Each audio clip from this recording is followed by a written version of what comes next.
Good morning. And today our message is about the throne. It is the 30th day of June, which is the last day of the month of June. And we are finishing the first chapter of Ezekiel. I think this is the fourth or fifth sermon, the fifth one in Ezekiel.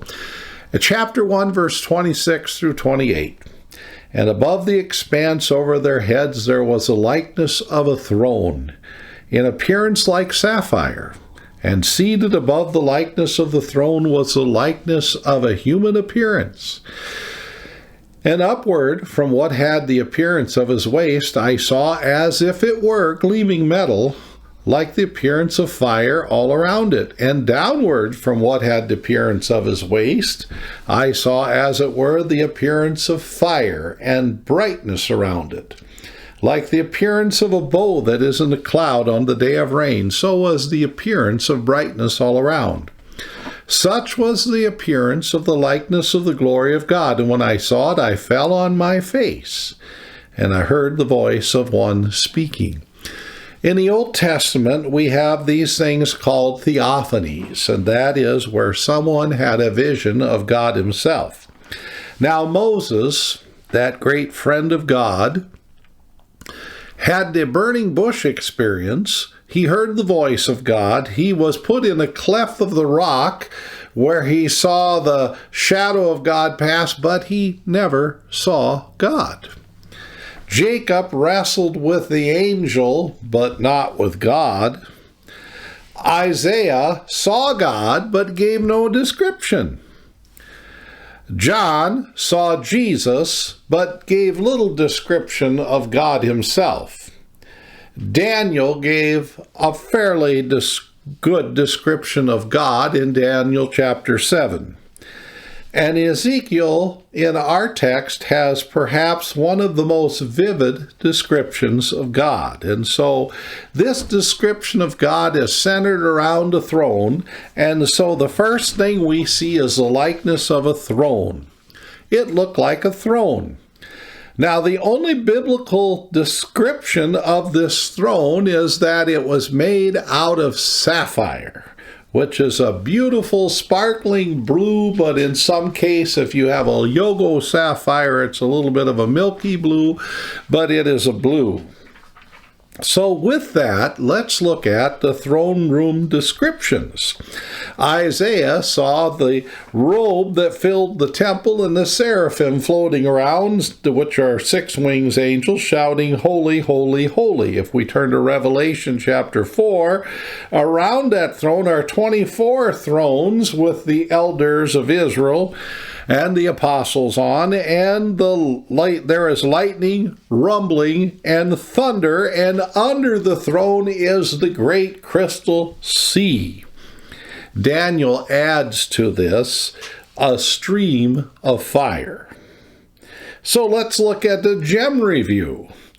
We have in the holy city streets of gold, and we not only have streets of gold, we have walls of jasper, the crystal sea, the 12 foundations, which are each a gemstone, the pearly gates, each gate being one pearl, and now a sapphire throne. How beautiful. The second thing we see is the likeness of a human appearance. Now, in Genesis 1:27, it says, God created man in his own image. In the image of God, he created him male and female. Well, is it any wonder that when he saw a vision of God, he looked a lot like us, because we're created in his image. God has hands, feet, fingers, and toes.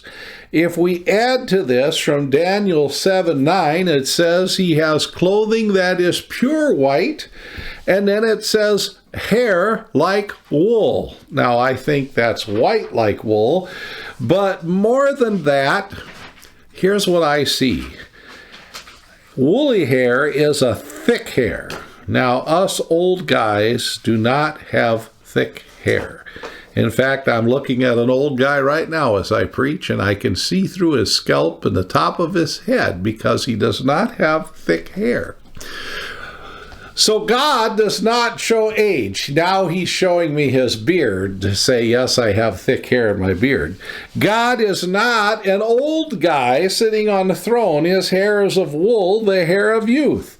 And then notice in Daniel 7:9, it says there are fiery wheels. And that backs up the description of the wheels in Ezekiel 1. Now Isaiah mentions that he saw God but gives no description. So now let's go to Ezekiel. Ezekiel says, from the waist up he looked like gleaming metal, and from the waist down it was fire and brightness all around. If we go to the book of Revelation, it says it had the appearance of jasper and carnelian. Carnelian is sort of a semi-precious stone. Jasper is a real gem. Both of them are sort of a burnished bronze, a burnished brown, sort of a brass, bronze, gleaming brass sense.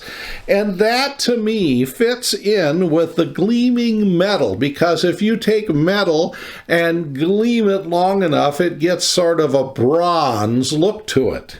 And so that fits in. The third thing we see in this text is the likeness of a rainbow. It says, and I want to read this carefully, it says, the appearance of a bow that is in the cloud on the day of rain, so was the appearance of brightness all around.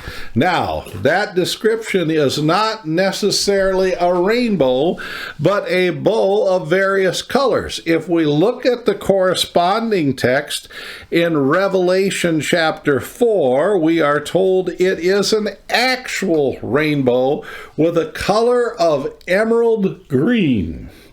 And my wife says to me, well, does that mean that there are different shades of green in that rainbow? I don't know. I'll tell you later.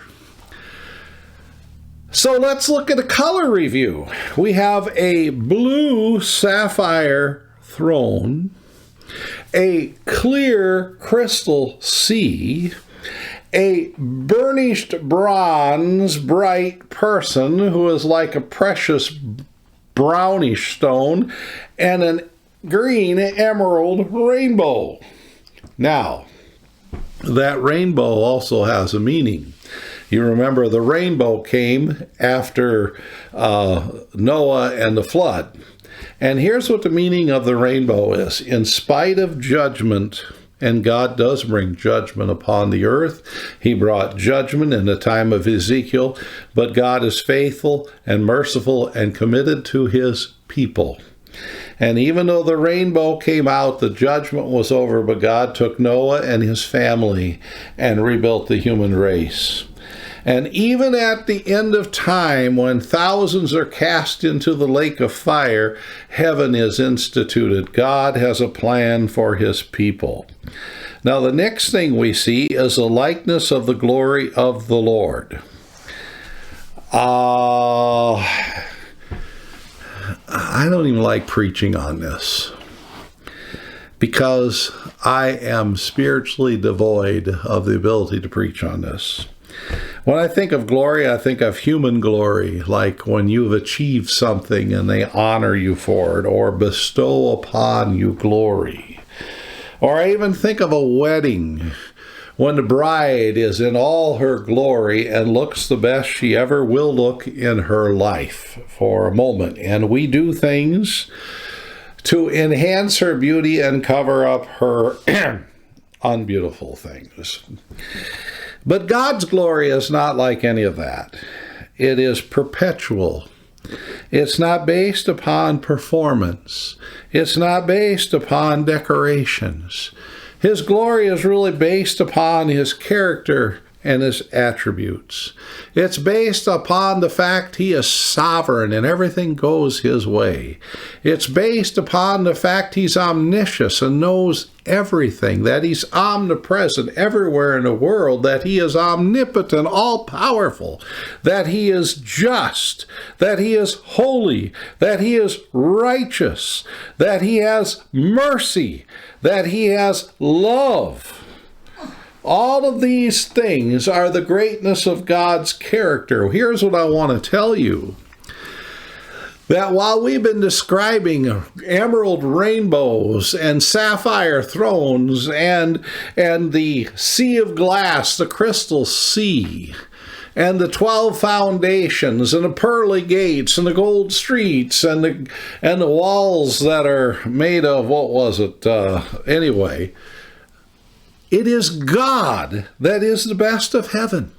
It is his person. It is his personality. It is who he is. Now, the last thing we see in this text is the likeness of a humbled man. And let me read the last part of this verse. It says, "Such was the appearance of the likeness of the glory of God, and when I saw it, I fell on my face, and I heard the voice of one speaking." He fell on his face. When Abraham experienced God, he believed God, it was reckoned for him for righteousness. When Jacob wrestled with the angel, he said, "Behold, I have seen God, and yet my life is preserved." And Jacob was no longer called Jacob, but Israel, the Holy One of God. Thus, like Abram was no longer called Abram, he was called Abraham. Isaiah saw a vision of God, and when he saw it, he said, "Woe is me, I am lost. I'm a man of unclean lips, and I live amongst a people of unclean lips." What he was saying is that the lepers put a covering on their face and shouted unclean, and they were rejects. And he's saying, once I saw who God is, I am a reject. The whole world is a reject. We're in trouble, people. Daniel, when he had his visions of God, he says, "The thoughts greatly alarmed me, and my color changed." It so affected him that his skin complexion changed. I don't know if it got faded or what. And he said, "I kept the matter in my heart." Saul was blinded by God, and then when he was blessed, he became Paul the Apostle. John, when he saw Jesus, fell at his feet like a dead man. This is what mankind does when they meet God. Someday all of us will meet God. Every knee shall bow and every tongue confess that Jesus Christ is Lord. We shall all meet God. In light of who God is, in light of the vision of God, in light of how man, when he sees God, reacts, I ask you to seek the Lord as Jacob did. You know, Jacob grabbed on to God and said, "I won't let you go till you bless me. I'm going to stay right here in prayer, and I'm not getting up and I'm not moving until you touch me deeply." That's what Jacob did. And I want you to know that people who see God and have a vision of God and catch out who God is are never quite the same, because they catch a view of holiness, they catch a view of righteousness, they catch a view of true love, they catch a view of justice, they catch all the attributes of God, and it affects them deeply. In conclusion, I would like to close with these verses, Isaiah 55, 6 and 7. "Seek the Lord while he may be found. Call upon him while he is near. Let the wicked forsake his way, and the righteous man his thoughts, and let him return to the Lord, that he may have compassion in him. For to our God, for he will abundantly pardon." A vision of God is a time for us to weigh who we are, who God is, and where we stand in God's world. Let us pray. Our Heavenly Father, help us to have real visions of you. Help us to love you and to serve you, to seek your face, and pursue a life of holiness. We pray in the name of Jesus. Amen.